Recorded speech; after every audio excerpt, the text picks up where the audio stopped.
Welcome to the Black Doctor Collective podcast. We as Black doctors are in a unique position. We can change our communities, healthcare, and the world. Of course, we start by changing the way we see and value ourselves. I'm your host, Dr. Shanika Horn, pediatrician and physician coach, travel extraordinaire. I am so happy to have you here and listening. So let's get into it.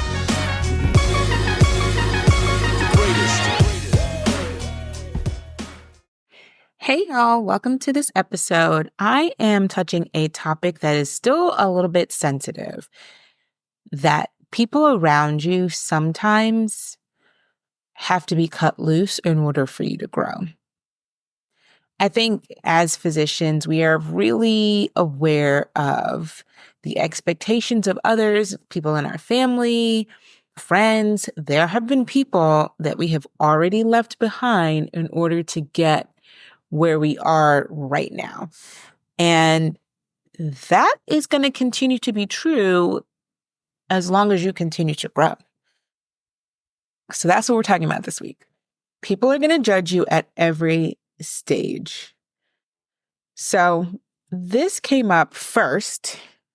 I went to Miami a couple weeks ago, and it was part of my coaching program. I'm in a coaching program, not the one that I lead, where Black doctors are developing their businesses, particularly coaching businesses, right? So this is part of the Doctor Coach School, for which I'm also a coach, but I'm also a member. So I also get coached. So I went on this retreat to Miami. We have quarterly retreats for doctors who have hit a certain level in their business and are scaling to $500,000. So we've hit six figures. We're scaling upward.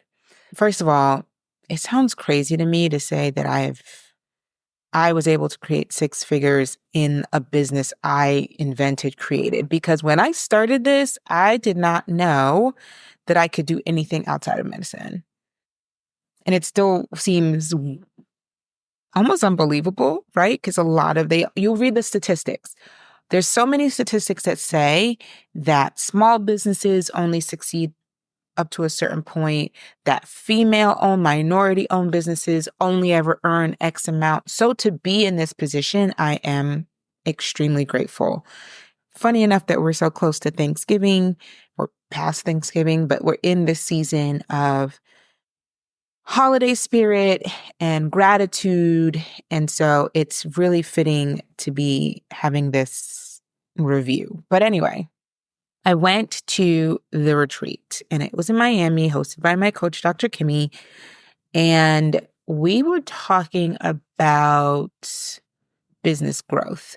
Because to be honest, I'm a little bit at a plateau, and it's me, right? It's not anybody else, it's me, right? It's like how I'm choosing to show up, how I choose to offer my solution, things like that. So we're kind of working through that, because if you've ever read, is it The Big Leap? There's a book that talks about hitting like an upper limit and what it requires of you as an individual to grow and to like do new things. And yeah, so I think as a physician, that was one upper limit, right? Becoming an attending, growing into this role, deciding how I'm going to show up at work, how to be a leader in my field, how to be a thought leader within medical environments, but then also how to be a thought leader here on this platform.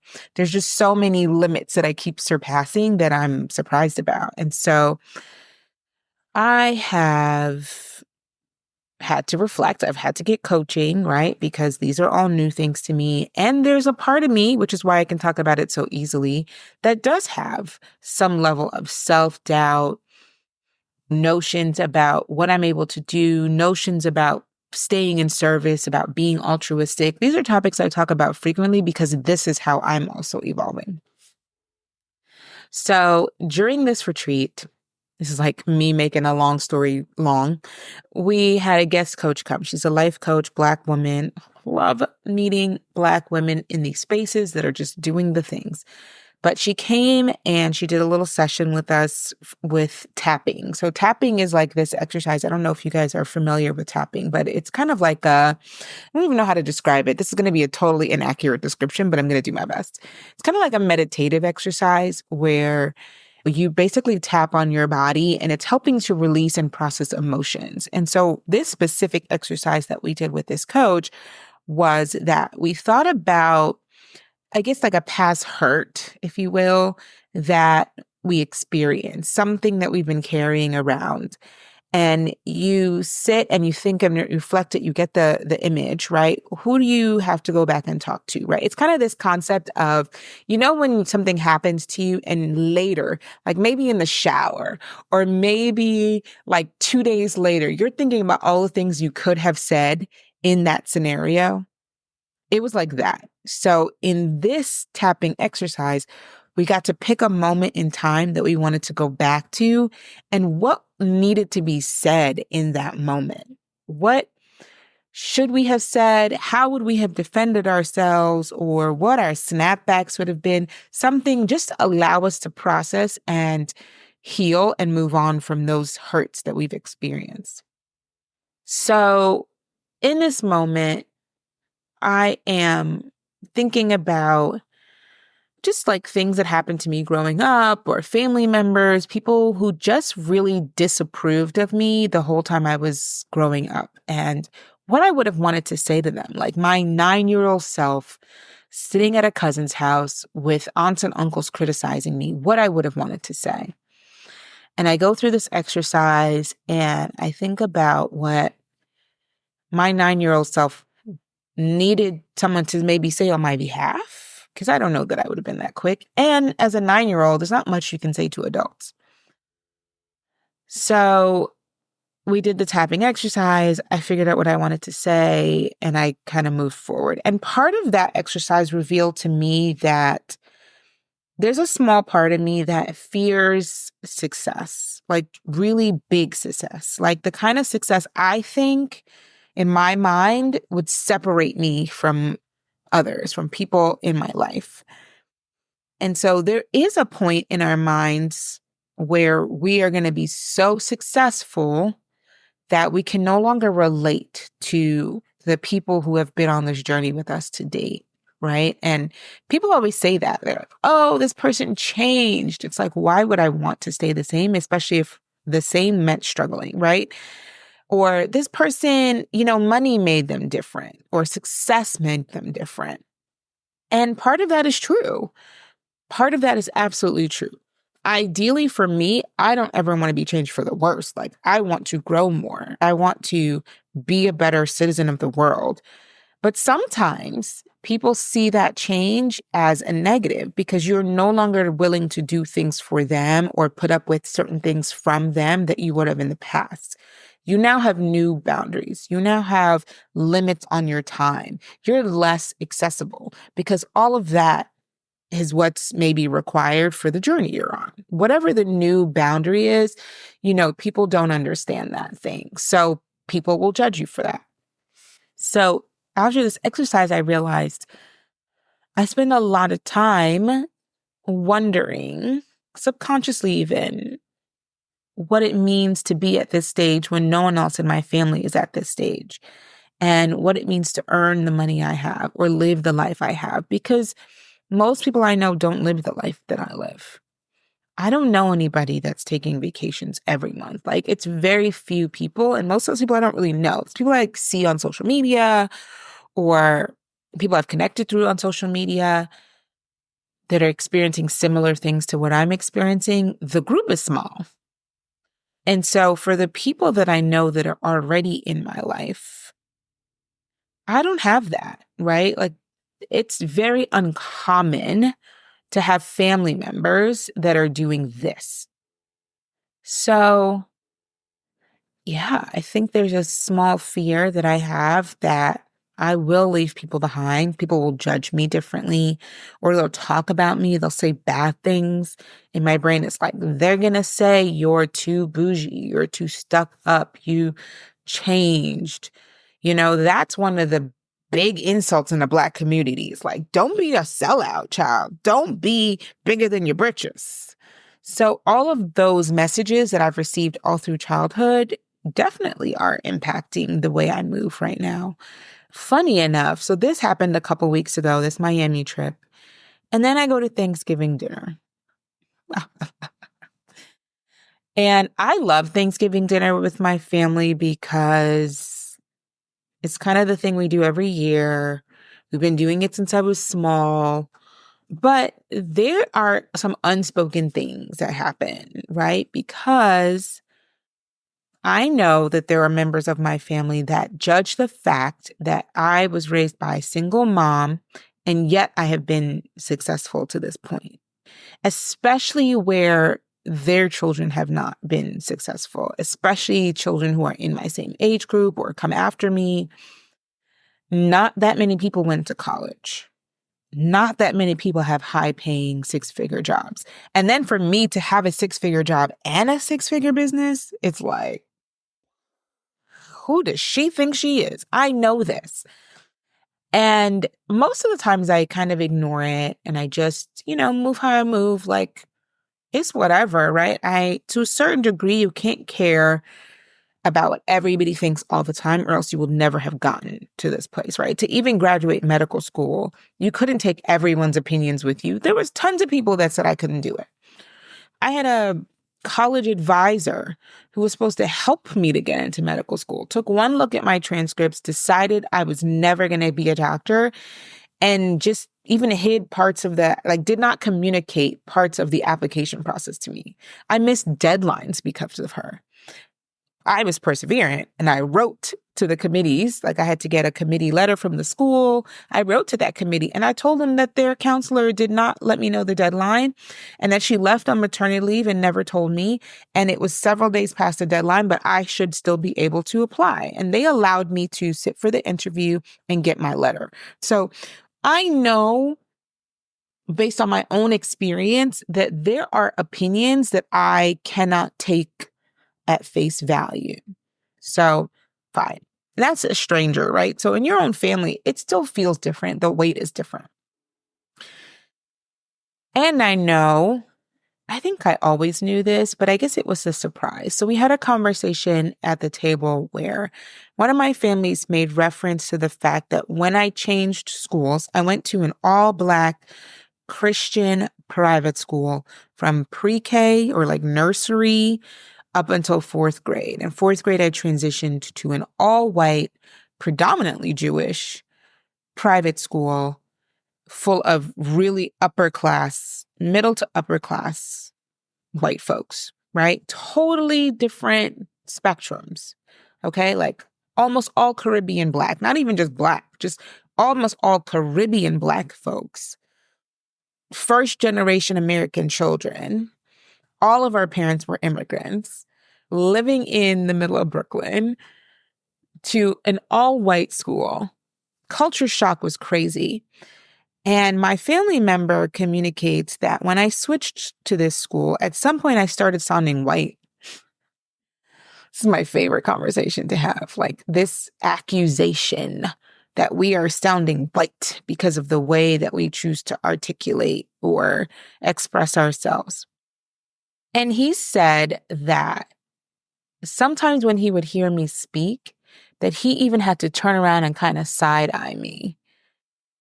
And I was literally surprised. I shouldn't have been surprised, right? But I was surprised at the table because I was like 9 when I switched schools. So like, what?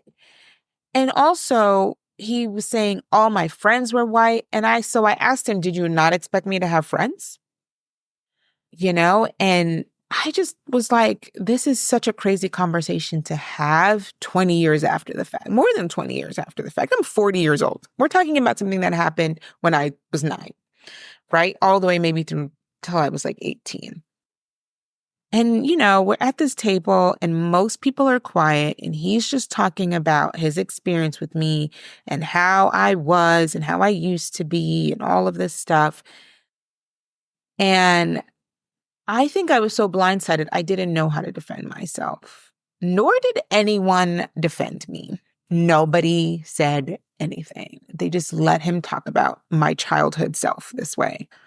And it made me think to this tapping exercise, because this would be a perfect example of a scenario in which I have a wound, right? I have a moment where people are saying things about me and I In the moment, let's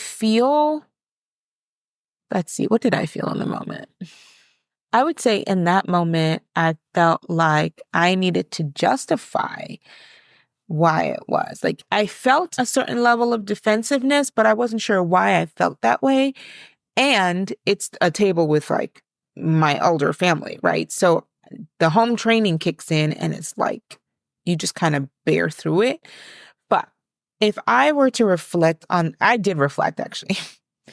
After that moment, I reflected and I thought the audacity of an adult to judge a 9, 11, 13-year-old child who is learning to navigate a new environment, an environment which no one at that table and no one in her life was familiar with, could have guided her through, or even tried to guide her through. She figured it out alone. And because she figured it out alone and maybe assimilated in different ways, and I think, as an adult, I have found the balance, but who knows if other people think that? I don't care at this point. But for that child to be judged that way, to be othered by her own people for being in an environment and emulating maybe speech patterns of that environment, is so crazy to me right now. Like, you're a whole adult. So that was Thanksgiving. And I'm still a little annoyed about it. Obviously, I brought it on the podcast, but it's just another example of how the people in our lives don't understand the journey we're on. They don't know what changes we have to make in order to survive. They don't have the tools to help us through it.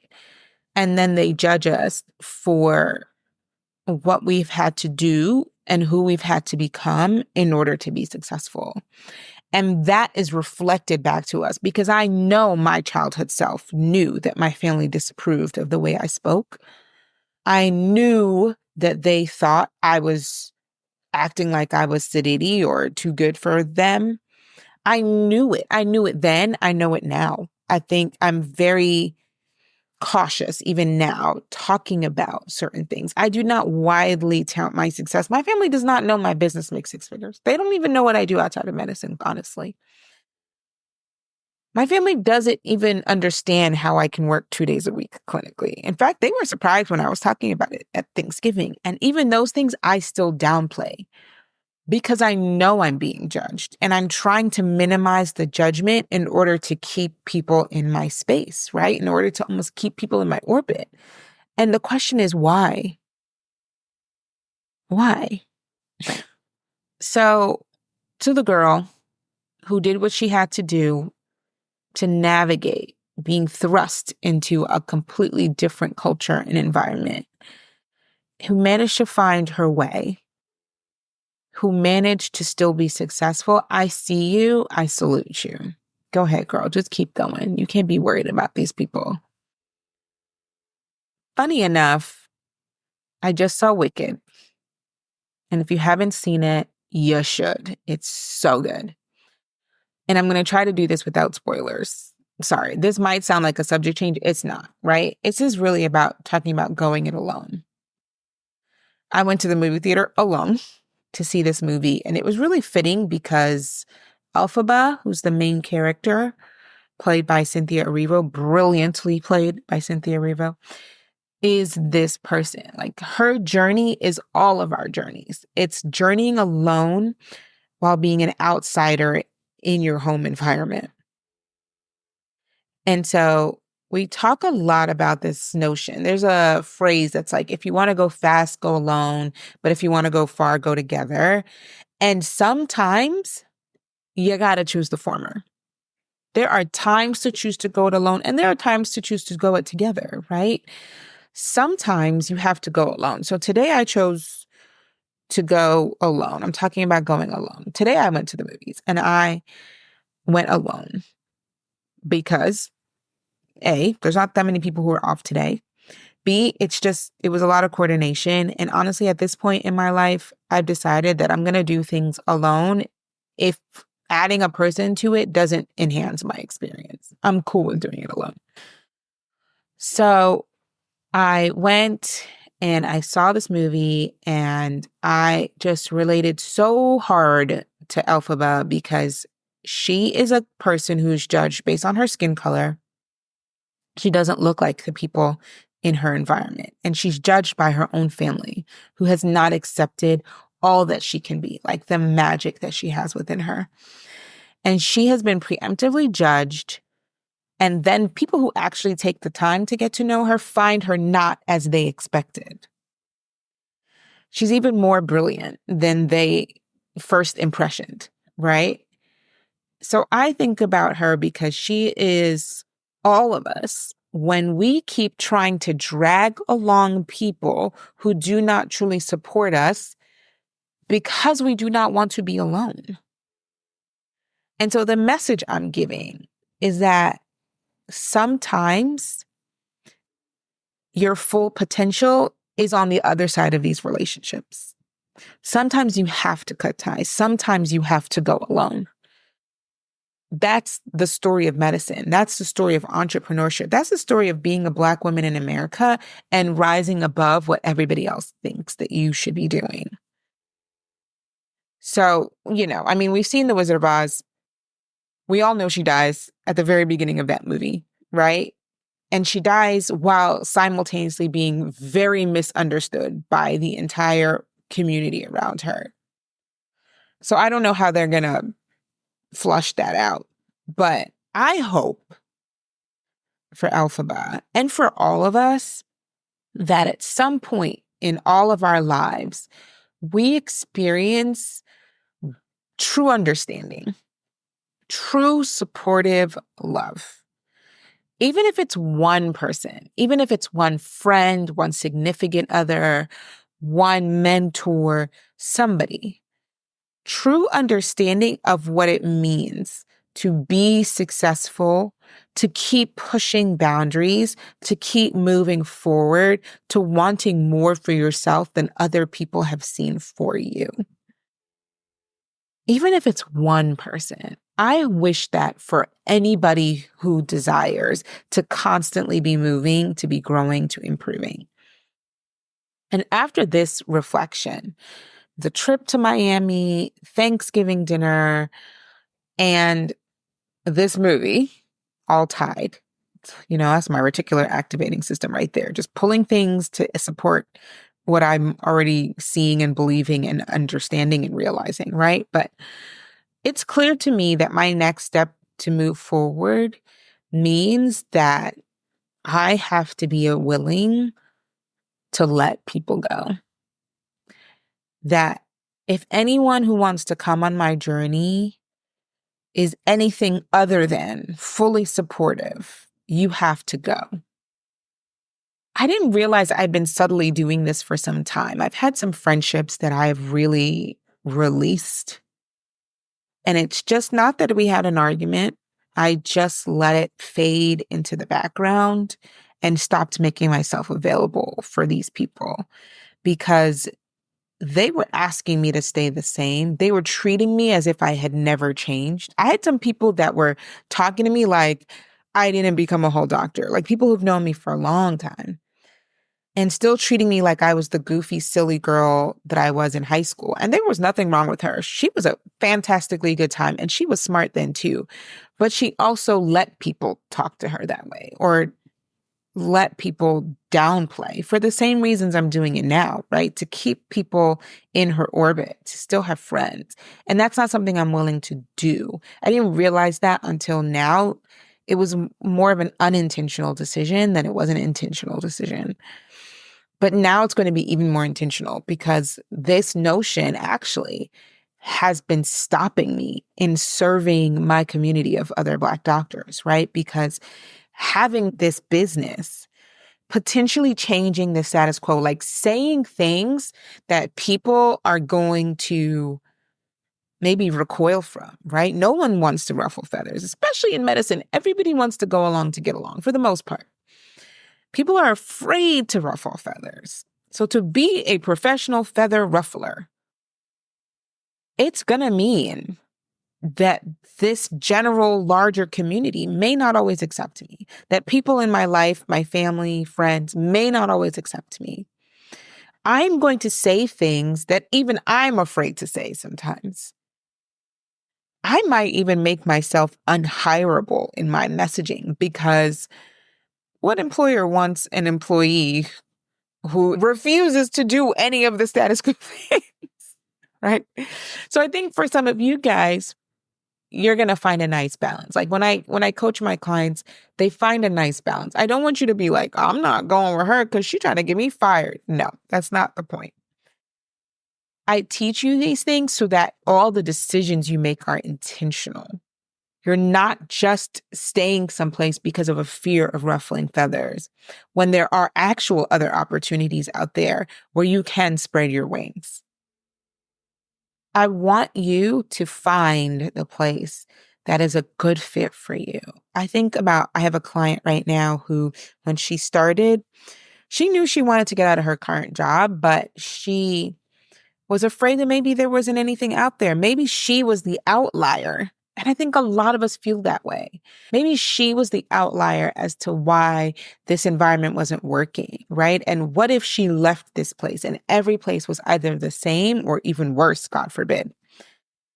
And I was able to show her that, first of all, no, there's no way every place is the same. There are tons of better options. And now she's choosing between premium options. She's so surprised still that she's able to find so many opportunities that are going to treat her the way she wants, that are going to help her further her vision. Like she wants to open her own practice at some point. She wants to be deeply rooted in her own community. You know, there's so many things that she's wanted to do that she's suppressed because her environment did not reflect that there was room for her to grow there. So that's really, I'm saying all the outrageous things so you don't have to, so that you can build awareness around what's actually happening and understand that, no, you don't have to stay in poisonous places. You have the right to have the career you want, the life you want. If that means that you are scheduling work around your vacations, that's the life I'm trying to live, which is a part I think employers might have some pause over. But it'll mean different things for different people. It'll mean maybe shifting to part-time or, moving to a new location. It might mean working in a different community than you're working now. It's going to mean a whole bunch of different things. The point is you have options and I'm helping you find them. But in order for y'all to see the possibilities, I am doing all the things. Like, I'm trying all the things. I'm saying all the things. It's a risk that I have to be willing to take in order to be the person I want to be, in order to be a thought leader, to change, to shift the culture. It requires that I am not always easily digestible. So that's where I am. Thanks for bearing with me through my exploration of my brain and everything that's been happening in my life. If this message resonates with you, and you also recognize that there are shifts in your life that are coming, and you want to figure out how to do that, and you want to be in a community of women who are having this experience, that's why I have this program and why we are a group. Because you are not alone. There are a lot of us having this exact experience. Part of leaving the community you're in can also mean finding new community. So that's why we're here. Welcome you to message us to find out about the Any Day Negotiator and to let's make some shifts. The new year is rapidly approaching. So come and join us.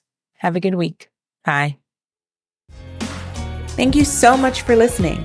Please subscribe to the podcast. And what I want you to do next is link us everywhere you can. Instagram at The Black Doctor. Just become part of our collective. I want you here. Thanks. Until next time. Bye.